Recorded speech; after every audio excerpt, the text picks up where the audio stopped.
Welcome back to Morning Live. We are cooking with chocolate this morning, and we're not making dessert. Christian Pritchard is here with some savory dishes based on chocolate. And actually, our first shot there, that's chocolate pasta. Chocolate pasta. And don't think that this stuff is sweet, because it's not. Absolutely not. For a guy who's working in Tuscany every year, this is something I learned. Oh, bragging. Oh, did I mention? I was in I could have said Tuscany. Scarborough, but I said Tuscany. It's all good.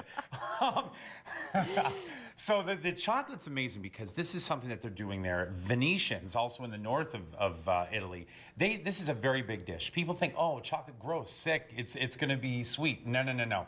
Cocoa gives it so much more depth. And I've used chestnut flour, cocoa flour, normal flour, salt, eggs, that's it. Okay. Before you cooked this amazing. up, actually, you were in the hallway, and I'm like, wow, it smells just like... My grandmother used to make these chocolate cookies at Christmas time that were not sweet at all, and it had exactly that same smell. If you probably make a cookie out of this, too. I was thinking when I was doing this again this morning, it would make an amazing lasagna, totally different. You know, there's mushrooms, layers. But here's the thing, Annette, that's going to blow everyone away. Well, literally, maybe. This is a gorgonzola cream. So it's cream, gorgonzola cheese from Italy, and then lots of garlic, and then we put this right over top. Look at, wow. Come on, work with me. And I'm guessing, but I'm guessing you have to have small portions of this, because this is so rich. This is a huge portion. You'd have just a small portion. Some hazelnuts, roasted hazelnuts also from Italy, from Perugia. How cool is that? Lots of pepper. And I'm telling you, this is a huge dish in Tuscany right now. Wow. However, it's very, very expensive because of the labor. Chestnut flour is quite expensive. Good cocoa is quite expensive. Amazing. And just to make it that much more amazing, it's Valentine's. Yes, yes. Some Zone and Prosecco to go on the side. And the acidity will go beautifully with the heaviness of the cocoa. So there you go. Now, are there recipes for making that, the chocolate pasta then? Or? There's lots online, but if you want one, I can get it to you. So we'll get it to you guys, okay? It's fantastic. But that's one that I truly think if you really want to blow away your Valentine, that's the one to do. Wow. Don't give a box of chocolates. Make a chocolate pasta. Make a bowl of chocolate. You have to work off the calories, too. Come on. Yeah, there you go. Exactly. There's always something else to think about. I really like this idea because this is a rub that you're going to put on steak. And you mentioned the steak or the meat, whatever you're going to put it on, has to be at room temperature. Can't be cold. Very important. Have you ever jumped in Lake Ontario in January? Yeah. Or Lake Erie? No. No.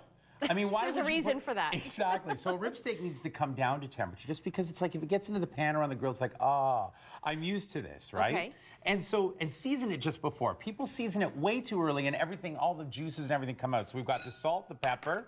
Okay, we've got some cayenne and lots of other spices. Cocoa, of course. Do you like cocoa? Of course, yes. I love and espresso.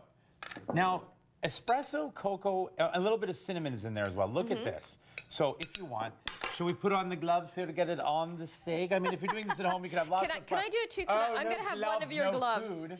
Exactly. So look at this. That's a good one. So we'll rub it in here. See, come on, Annette. Let's get right in there. Okay. Rub it in.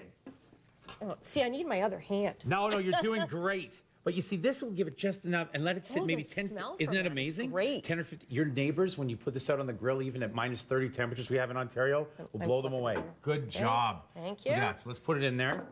Now, doesn't that even already smell fantastic? Yeah.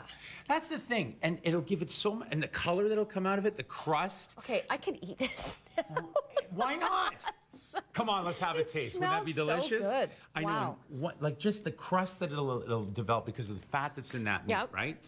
Valentine's Day, you don't need to do a nice lean piece of meat. Have that one day a year where you're going one day a week, something like that. It's going to give some good stuff. We've got about a minute left. I wanted to get to this next dish here. Well, this is a classic dish, and a lot of people who go to Mexico or love Mexican food know the mole. The mole is an amazing, amazing sauce. Very, very rich. It's cocoa again, jalapenos, lots of spices. And then, of course, you just do chicken, and of course, we've got you can use rice or couscous, anything. You can get a little healthier with that, too. But look at this. It's simple. Now, everyone's like, oh, it's kind of a dark, interesting color, right? You're going, what is that? But I'll tell you something. Well, that's a lot. Hey. But it's Valentine's Day. It's chocolate. It's the cocoa. It's rich. And don't forget, I'm going to say it. I probably said it already, but I'll say it again. Cocoa is very good for you, too. It is. It is. You have, and it's an aphrodisiac, folks. Hello. So if the one day of the year you got to make this stuff? Yeah, one day a year. Get the cocoa out and make it happen. But like I said, look, come on. We like you guys down here in Hamilton. Let's have some more. Okay, we got to go to break now. So we'll be eating this during the break. Yes. So your website? It's chriscooking.com. Okay, thanks so much. Thank you. Some delicious chocolate dishes here. We're back with more Morning Live in a full tummy at 8:30. I believe in miracles. Where you from? You sexy thing, you.